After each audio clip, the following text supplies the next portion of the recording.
welcome to the first episode of Bastard Swords and Hordes, where today I will be showing you how to build your ultimate detective that you've been always wanting to create.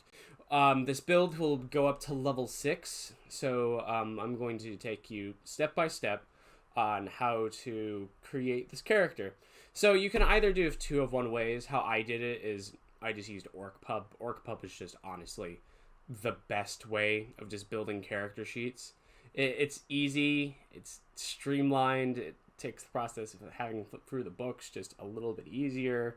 So yeah, so I'm using OrcPub for this, so you can, I'm using OrcPub. You can use OrcPub too, or if you so feel like it, you can go through the entire struggle, or the entire challenge of using Player's Handbook and Xanathar's Guide to make this detective. Alright, so level 1. For this, let's actually start with the race. So for this race, I took human. You know, we're starting there. We're starting with something basic. We're starting with something human. And then I took the varying human. Now, I chose varying human because you get 2+2s and you also get a feat. So that feat will become important in just one sec. And so I took the feat. And the feat I chose for this was observant. So I was thinking of how do I build a detective, and I was scrolling through the feats, and I saw observant, and I think that matches good with the whole I want to become Sherlock Holmes kind of feel and build for this build for class. So I took observant at for the feat for level 1, and so yeah, I took observant for the feat. Now for backgrounds, I chose soldier for now. You can do whatever the hell you want to choose. Do whatever you feels like. I don't have a solid recommendation for anything basically for backgrounds. Just go with what you feel like your detective will play as. All right, so expertise. Okay, so this is now kind of important. So I chose I chose to be proficient in perception and insight. Now, the reason why rogue is the best for creating a detective is number one, there's just a detective subclass in freaking Xanathar's Guide, and also roguish expertise. You get to do some pretty cool things with rogue's expertise. You don't have to be one of those general type rogues that just goes for a sleight of hand stealth build plus 13 roll nat 20. Here we go, baby. You don't have to do that. You can what I did is I got creative with it and I stuck it into perception and insight, and that will become apparent in one sec. And for ability scores, I just kind of wanted to, this is not the final stats. I might change this around. But I think if you really wanted to, for strength, dexterity, constitution, intelligence, wisdom, and charisma. Strength, not high priority. Dexterity, yeah, kind of your high priority. Constitution, not really a high priority. Intelligence, so this one in my mind is probably some of the most important. I think I would put intelligence kind of maybe lower than dexterity, but I feel like if you have a high intelligence score, it kind of brings you to that Sherlock Holmes X kind of like role playing style, for you can be just roll the die and go for it. So I would prioritize intelligence, prioritize wisdom. This one, I know that's kind of weird hearing that, like, wisdom for rogue? Are you insane? I know that might sound kind of crazy, but trust me, if you want that high natural perception, go for wisdom. All right, the next is going to be charisma. So I suggest prioritize dexterity, intelligence, wisdom, and charisma. Those are the ones that I suggest you go for. All right, so let me also see down here if there's anything else. Oh, proficiency is playing cards for now. I'm just going to do it. All right, so level 2. Let's do this. Level 2, average. Don't get anything at level 2. Level 3. Don't get anything at level 3. Average. This is where you get to prove your archetype. choose your archetype. So for archetypes, you obviously go inquisitive. I mean that's kind of a no-brainer. I mean, just inquisitive can be found in Xanathar's guide.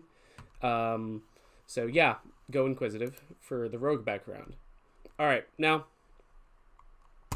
let's go over to all right, level 4.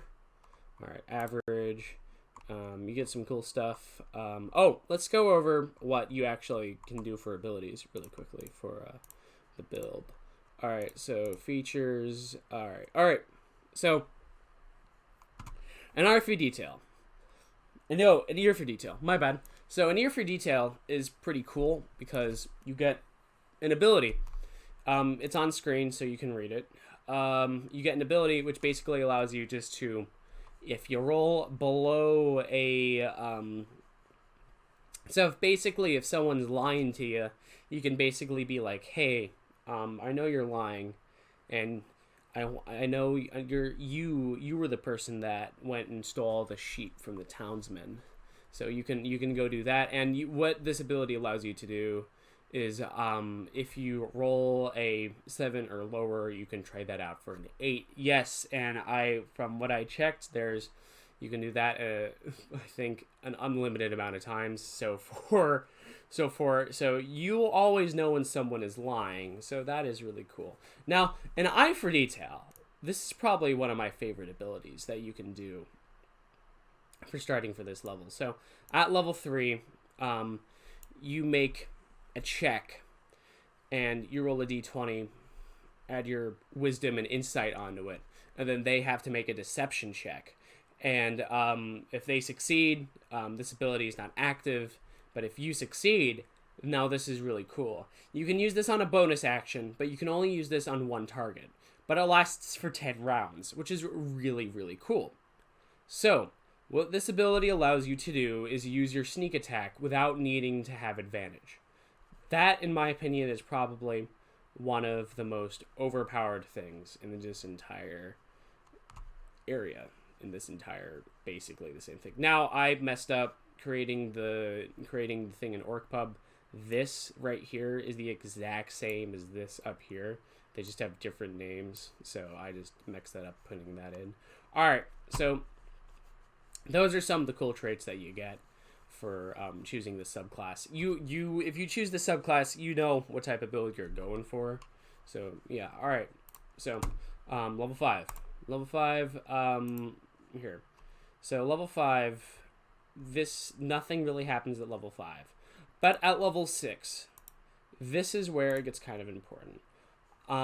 So just for spicing up your character, I suggest picking a feat at level 6 and picking Keen Mind. Now, I know people say it's garbage. I know people say it's bad. I get it. I've all been there. I thought it was bad. But just consider this. If you want a real photographic memory, you can be a good player and take down notes.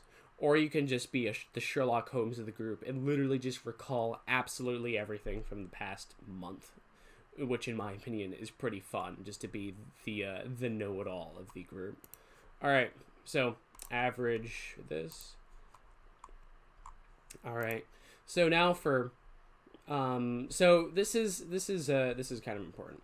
You can either choose Thief's Tools like that, or you choose expertise. I highly recommend choosing expertise, because what you want to do is you want to choose insight and perception. So you get to now have those insane expertise scores. You get a natural perception of 26, and you also get a plus 11 to insight and a plus 11 to perception. Now, if you really so feel like it, this perception is just for spice. Again, you can either put it into investigation or investigation if you so feel like it. So basically, I have 2 remaining just for spicing things up. I suggest for level 6, if you've been following this, you can put it into either perception or something else. Do whatever suits you, and starting to get up higher and higher levels. It's just you then start falling back into the normal detective kind of, you basically just become Sherlock Holmes of D&D. So that's my build, but here, I'll show it in greater links in the character sheet. So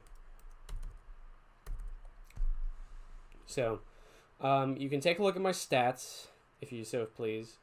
You can see what I've done with the character. Let me see here. So the stats I have, again, 20 in wisdom, 19 in intelligence, 17 in charisma.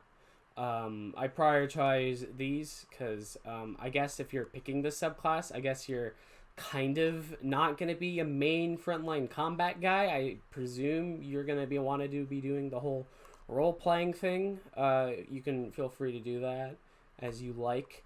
That's just character description. Yeah, so you gain observant. Again, you gain a +5. Yeah, so basically that is the subclass, and you can go up to higher levels with this. I just decided to print it out as 3. Yeah, no, this is the 6th one. Yeah, so at level 3, at level 3 you will have a natural 24 to natural perception, which is really overpowered if you're just like sitting in an inn, and let's just say there's like in the inn there's an assassin you're looking for, and the assassin just happens to just speak quietly. You can hear him from across the inn. It's pretty freaking overpowered. Yeah, so for level 6, then it goes up to 26 natural perception. 26. I just want to get one more look at that. 26 natural perception. Yes, it is insane. So a little bit of a disclaimer for this is, I did the build for he would have the highest natural perception, because I think just being able just to overhear conversations from across the room is pretty nice. Yeah, so that's the build basically. So yeah, thank you for listening. You can leave a comment on if you think I should make a follow-up video to how to create Sherlock Holmes in Dungeons and Dragons. Or if you so please, you can like and subscribe, or dislike and tell me that I'm a poo-poo head, that my build is bad, and my voice is annoying. Feel free to do any of those things as you like. But remember,